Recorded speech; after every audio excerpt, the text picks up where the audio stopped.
WeCanFindAWay. İdil presents. In this episode of We Can Find a Way, my guest will be Angela Findlay, who will be talking about intergenerational trauma. Hello, and welcome back to another program of We Can Find a Way, a podcast about conflict resolution. My name is İdil. This is a podcast that pioneers a culture change in handling conflict because conflict is everywhere. It is also the only bilingual podcast that addresses conflict on an international scale. We Can Find a Way is sponsored by Koç Attorneys at Law, the Istanbul and Antalya-based boutique law firm. Founding partners of Koç Attorneys at Law are staunch believers of using dialogue and finding common ground to resolve conflicts. They're very happy to be supporting this podcast in the hope that it will help advance the much-needed discussion on de-escalation and reduction of polarization in conflict situations within the legal practice as well as in the public discourse. Let me now turn to my guest in this episode, who is Angela Findlay, an Anglo-German artist, blogger, public speaker, and author who has spent much of her career teaching art in prisons. Her time behind bars in Germany and later as arts coordinator for the London-based prison charity Köstler Arts informed her research into her own German roots and the intergenerational consequences of unresolved trauma, guilt, and shame. For over a decade, she has been lecturing and writing about Germany's process of working through its Nazi legacy on political, psychological, and personal levels, and the wider topics of post-war remembrance, resolution, and reconciliation. Her first book, In My Grandfather's Shadow, was published by Penguin Transworld in July 2022. This is in fact how I got to know her. I read the book with enthusiasm, excitement, and tears. Not only because of the story involving her grandfather, but also having worked in prisons with inmates myself. Angela Findlay has a BA in Fine Art, a diploma in artistic therapy specializing in color, and her paintings have been widely exhibited both nationally and internationally. She and I discuss how trauma and pain get transferred from generation to generation. What can be done to raise awareness about this, since there are so many families that have been through these kind of things. And we also talked about our parents and how we can make peace with them when they themselves had traumatic childhoods. I also sought her advice as to what to do in Turkey, where there are many atrocities of past and present. So let us now proceed to the interview that took place on 23rd of May 2023. Angela, thanks for agreeing to talk to me today.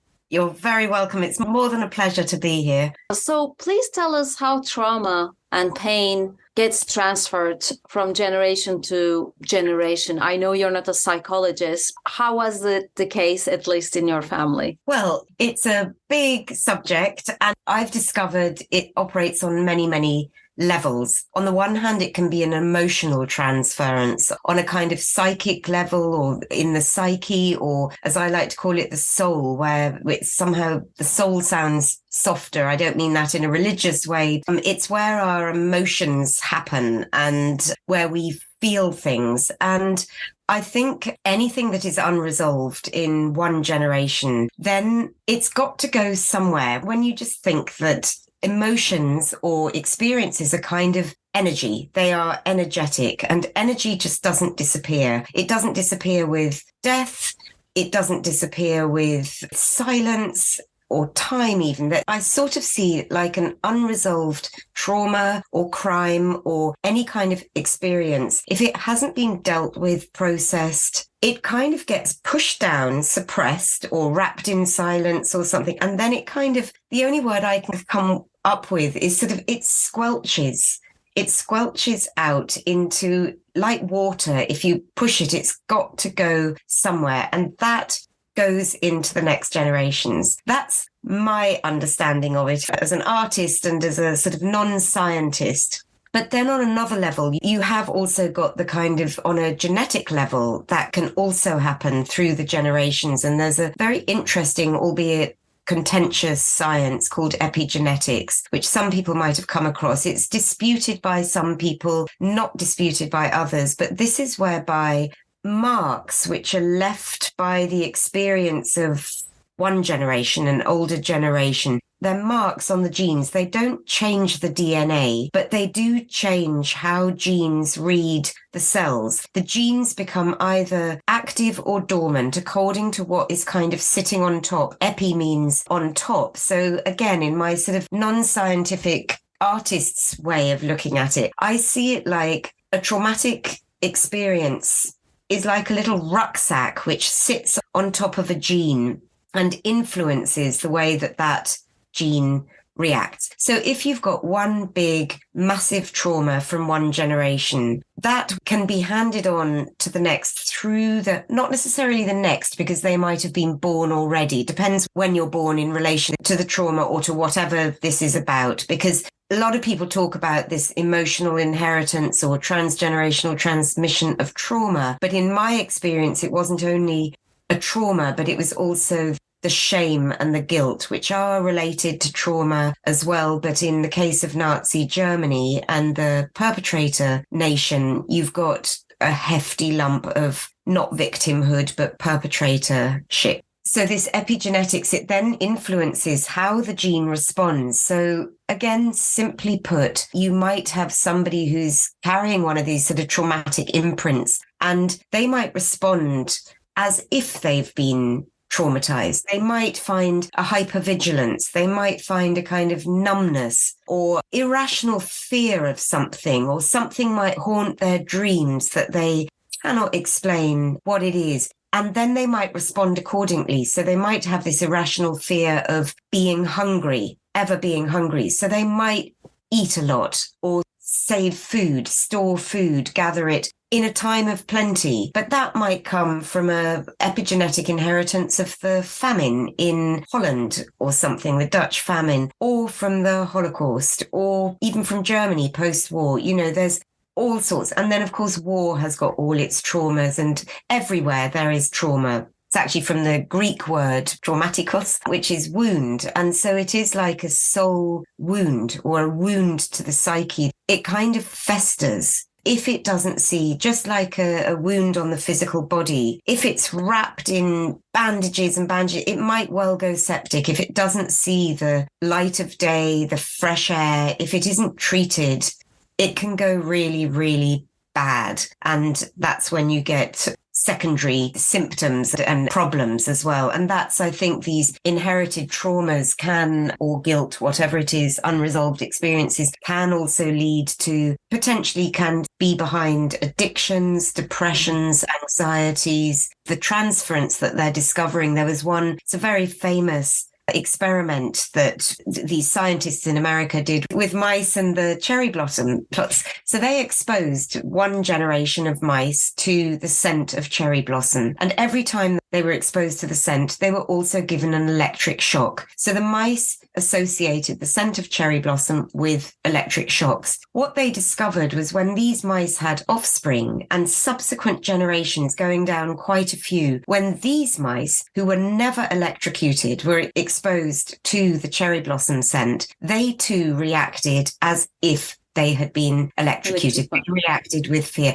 So mice aren't humans, obviously, but there are relationships between the makeup. And certainly there are many other experiments sort of like that, which are suggesting the possibility. And I think it's a very exciting possibility that this transference can happen on quite a few different levels. And all I know from my experience is that whatever anybody says or argues against and says that's not possible, you can't prove it, you can't measure it, you can't weigh it, it is still real. And maybe we haven't found the language or the tools to measure it yet, but it is still real. And I think it was even alluded to in the Bible, you know, the sins of the fathers will be transferred. So there are all these different angles. You know, that's a religious angle, that you can look at the fact that sins and wrongdoing and trauma doesn't go away. Okay, so I read in your book actually that you felt you inherited it from your grandfather's doings or actions, feelings, shame, and all sorts of things you describe. But please elaborate. Yes. So this is where trauma is very difficult to articulate. It doesn't kind of fit nicely into language and words. You know, when you are being traumatized, you're often speechless. You can't make a noise, and that sort of sticks. And trauma kind of freezes and it numbs. And often the experience is just frozen in time. In my book, I describe it. It's a bit like the potency of when you pluck berries off a bush and instantly freeze them. They maintain all the potency of fresh berries, actually more than fresh berries that are picked and then left and eaten days later. So there's this potency to a traumatic experience, but it's wrapped in silence, numbness, and other responses. For me, the idea of inheriting something from my grandfather came way before I knew anything about the Second World War. I knew anything about my grandfather. It was as a child. My grandfather died a week after I was born, and I, even as a little child, had this very, very strong vision of him going up and out of life. I saw him sort of going to heaven in my naive childhood vision, and me coming down into life. And where our paths crossed, he handed me a baton, and like a baton in a relay race. And now that I know, now that I've unpacked my whole family history, or as much as I can, this baton couldn't be a clearer picture of this unresolved task that he was handing, this unresolved package of stuff that he couldn't resolve, and he was handing it to me personally, possibly by the nature of the timing of my birth. I see that picture as clearly today as I did as a child. So that's got this sort of very real but unreal quality to it. And I think that's the nature of our psyches. The language of our souls is often pictorial or experiential, and trauma is held in the body. That's where it can be triggered. That's where we feel it as well. So these things I feel are really important in identifying it. Yes. And then as I learned more, I just saw this picture as being so perfect, as handing something on that he couldn't deal with or didn't know how to deal with, which is what was so common in the first generation of perpetrators or victims, really. And then, of course, there was the timing of my birth, that my mother, as she was breastfeeding me, she would have been going through a whole load of different emotions because, you know, her father had just died, but she would have also had this kind of ambivalence towards her own father about what he'd done in the war, who he'd been. She would have had a whole cocktail of emotions. The whole sort of relationship would have been present in her system. And I think those emotions also infuse the milk. These hormones go in, the emotions, they sort of flavor or color the milk. So that was another way that maybe something got transferred. And then later on, my whole mother's trauma and relation as a young child, fleeing the Soviets from Berlin, losing her home, being separated from her mother for a while, and the bombs, of course, and all the sort of widespread usual war trauma. That was all wrapped in silence and frozen and numbness. So that could have also played into this potent cocktail that I feel I know I inherited in some way. You're talking about such a personal level, but also generational level. And there are so many histories in many families. But as you said, trauma causes numbness if you don't know how to deal with these things. So how can we raise awareness about the effects of trauma on us, on our children, on our parents? Like, how can we contribute through the know-how, your personal know-how, your generational, your family history, all these things that you have generated? How can we tell this to people and spread this know-how, basically? Well, that's such a good question and not easy to answer, but I think trauma awareness is really, really important to spread. And I think it starts in the education in schools. And what's certainly happening in this country is that art departments, all the arts are being cut and replaced with more focus on academic subjects. And I think that is about the worst thing you could do, because like I said, trauma needs, in a way, to be articulated in a non-verbal way first. It isn't a linear, you can't sort of go, and then this happened, and then that happened. It's fragmented, chaotic kind of memories that can appear, for example, all at the same time on a piece of paper, and they kind of make sense. It's a bit like a dream when everything happens at the same time and somebody's really large and somebody else is really small, but all the language that's used in dreams or on the paper, in the case of painting or drawing, that's all relevant. All of it is giving clues to what somebody has been through, the colours that they use, or in music, the notes which they play, whether something is fast or slow, whether it's deep or high, panicked or kind of depressed. You can also see it in dance or the way somebody moves. Where is their weight? Where is there a block? All these things are the language of trauma and give access to the trauma. And what's so good about all the arts is that you can kind of work with the trauma without naming it. The naming can be re-triggering, re-traumatizing. So you can actually work on the paper or with the body or with the instrument, whatever medium is most suitable for an individual person, and change it slightly. That's sort of the work that I was doing in prisons, because there, of course, they are often perpetrators of crimes or people who have been found guilty or are being tried for crimes. But when you listen to their stories, which incidentally often began to be told through the art, through doing artistic exercises, that's when they began to open up. You just heard these stories of trauma, of deep, deep childhood, horrifying childhood trauma. Often, not always. Then there's the trauma of actually being a perpetrator, actually committing a crime is traumatic in a way. And then there's the shame, the guilt and the dynamics of shame, which are also associated with the trauma of victims and of perpetrators, and the guilt. These two are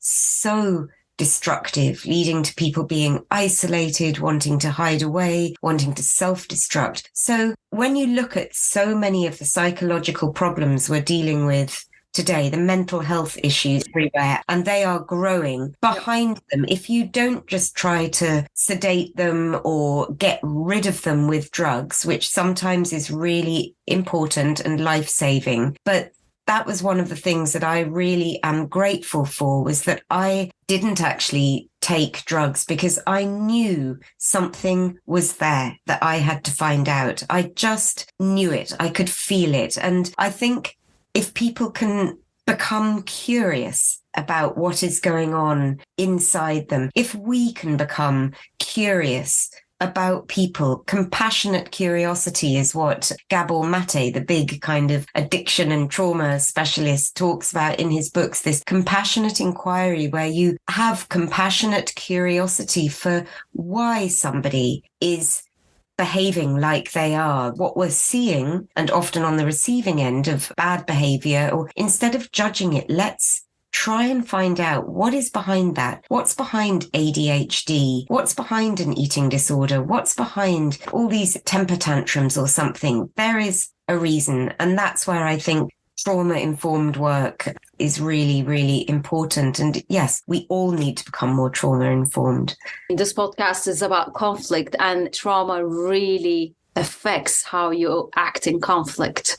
Yes. Through many ways. So that is the fight. Literally one response of trauma is to fight or flight. Or freeze. And we've not really talked about the fight aspect, but that is where when somebody, and I learned this again in prison, when you hear the stories of the degradation that somebody felt, the humiliation that somebody felt, and you can look at it in terms of Germany after the Treaty of Versailles, the real humiliation, that leads to wanting to redress this feeling of being put down, of being lesser, and then you box your way out. And we can see it in many of the conflicts today around the world. It's often people who are feeling inferior or seen as inferior, that they want to rise up again. So yes, conflict is absolutely a result of potentially suppressed, unresolved trauma. So at what point family conflicts stop making one angry or frustrated, especially if you think of your parents? Like, how can we learn to make peace with them?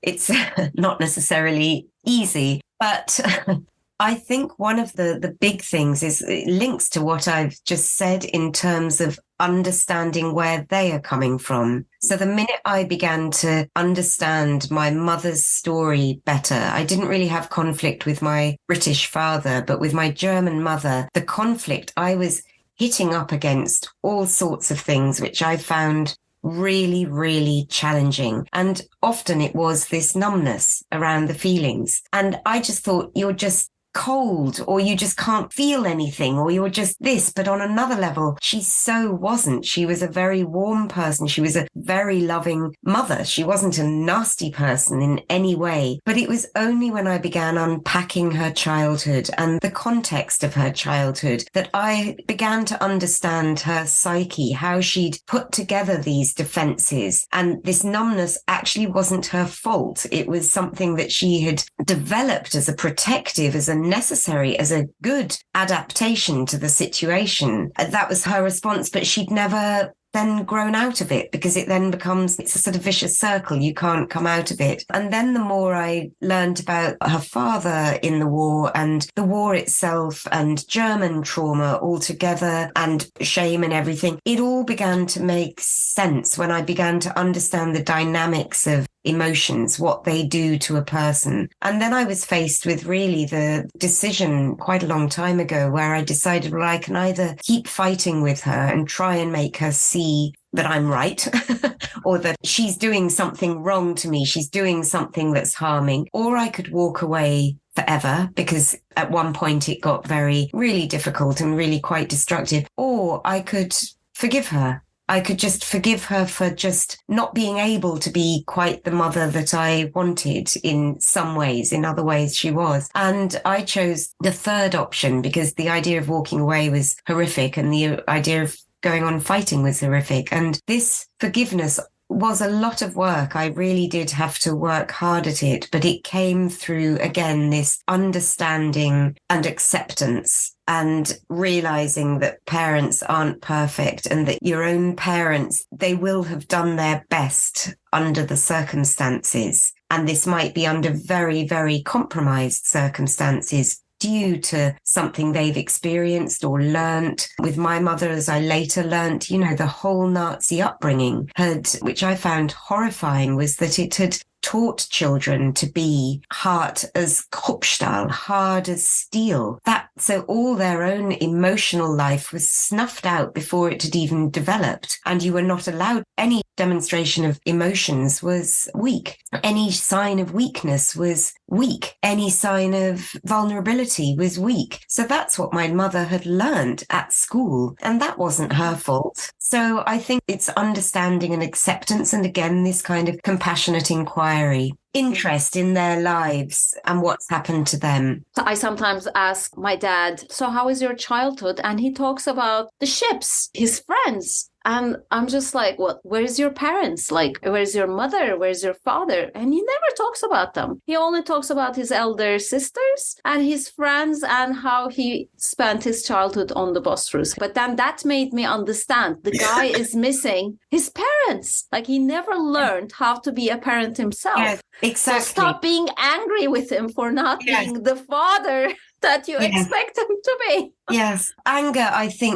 at a parent is also a necessary process, I think. It's like a justified anger. If they are doing something that is really wrong, it's kind of a healthy response, I think, to fight against that, to box against it. Or it might be better. There are no rights or wrongs here, but it might be better than passively accepting it, absorbing it, and basically going under yourself. We do a mixture of all of those things. You just absorb it and you sort of give up, and then that leads to depressions, or you blame yourself. You want to protect your parent, and by protecting them, you're sort of doing yourself down. So it's a very difficult, complex sort of path to navigate. But I think the kindness as a general rule, to try and keep some kindness in there, knowing that they will also have a story behind their actions. I was very curious. I sent you this question. Have you ever been approached by anyone from Germany about this book? But please answer the good news. Yes. Yes. Well, I have been approached by a German publisher, and they have just finished translating it, and it will come out in Germany in September this year. So that is very, very exciting and interesting. I have no idea how it's going to be received. It could go any way. I can tell you as a reader, I think it's going to be received very well because it's so human. That's what I really, really hope. In the book, I've slightly laid myself down on the line. I've opened up my own internal and ex-family world to readers to, in a way, encourage people to dispel shame. Shame can't really exist when it's out in the open. And so I've sort of done that. I've made a pathway which I hope will encourage people to be open. And of course, it does help that I'm half German and half English. So I can sometimes, when the going gets really, really rough, I can just seek refuge a little bit in the knowledge that half of me was on the good side, or on the winner side, or something stupid like that. But it also has meant that I can look at both sides critically, but also I can give the Germans credit in places where they sometimes don't feel that they can give credit themselves, because of course Germans find it incredibly uncomfortable to talk about their own trauma and their own suffering, which was not comparable remotely with anything that they inflicted on others as a nation. But there was considerable trauma and suffering, particularly at the end of the war, with the flights and the expulsions and the rapes and the suicides. And so every family carries masses of losses as well. Every family will carry quite a lot of trauma as well within their families. But it's difficult to speak about the suffering of people who also were perpetrators or bystanders. And that makes it a very cocktail. And I hope that I've been able to talk about both sides in a kind of neutral way, because I'm all of it. I'm both sides of this horrible story in terms of the war, not obviously the Holocaust, but of the World War. I'm definitely both sides. I hope that's an advantage for German readers or for any other readers. So last question. In Turkey, there are many atrocities of the past and present. And, I'm from Turkey. So your book is about self-reflection, finding out, remembering. So what do you recommend to people in Turkey, especially when there is not much democratic sphere for discussion? Is it something that the civil society can help to, or any other thing you can tell us? That's obviously very, very difficult to have the kind of national conversation which Germany did. Turkey, I imagine, is also this mixture of, there are sides and there's conflict and very opposing views and a lot of control as well. I think the work there is potentially on a much more personal level and within safe spaces, genuinely to find a way to create safe spaces to discuss this kind of thing. Safe spaces where people can be vulnerable themselves without judgment. And that's very much a thing that I'm trying to create in Britain, because of course there are many people who still are very, very anti-German, and my whole book is extremely challenging. But by being open, by bringing vulnerability into spaces with protection, of course, you really have to, there's a lot of not just self-reflection, but self-care, and to really notice in your own body or psyche where you are personally being triggered or personally being wounded or affected by something. So there's a lot of self-nurturing to go with it, but also nurturing each other and trying to get to that human level where it actually goes beyond which side you're on or which approach you've taken or what's happened to you or what your family has done or not done and what's happened to them. It's this openness to just let's explore these questions and live without being satisfied that there are no black and white answers, that there is no right and wrong, that there are just increments and nuance and shades of grey and all these different combinations within each person. There are infinite good and bad decisions, right and wrong turnings. Yes. And can we just accept them in the room? And I think just maybe one useful tip that, again, I learned in my prison, which was almost like the best training I could have had to write my book and do my research, was I learned that you can actually separate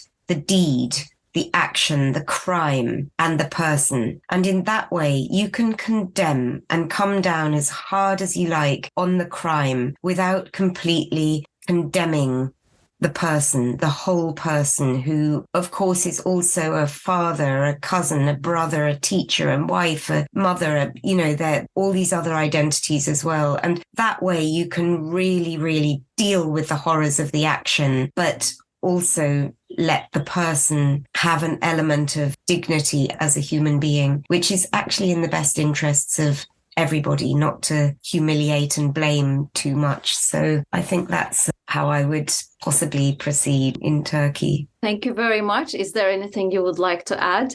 I've loved talking with you. It's so interesting, these kind of crossing national boundaries and hearing other people's stories. It's infinitely interesting, and it always enriches the picture of something that you think you know quite a lot about. And suddenly you realize, no, there are just so many more perspectives and stories to hear and be told. So it's been a total pleasure talking with you. So I hope you enjoyed this episode. If you did, please follow the podcast, its website, like and share it. You can also write a review. And please like the excerpts I share in my YouTube channel as well, or in the Instagram account of We Can Find a Way. I would like to now close by thanking my sponsor, Koç Attorneys at Law, my marketing manager, Julia Nelson, and musician Imre Hadi and artist Seren Göktan, who allowed me to use their music and photograph in the podcast. Thank you, and see you next month. We Can Find a Way. İdil presented.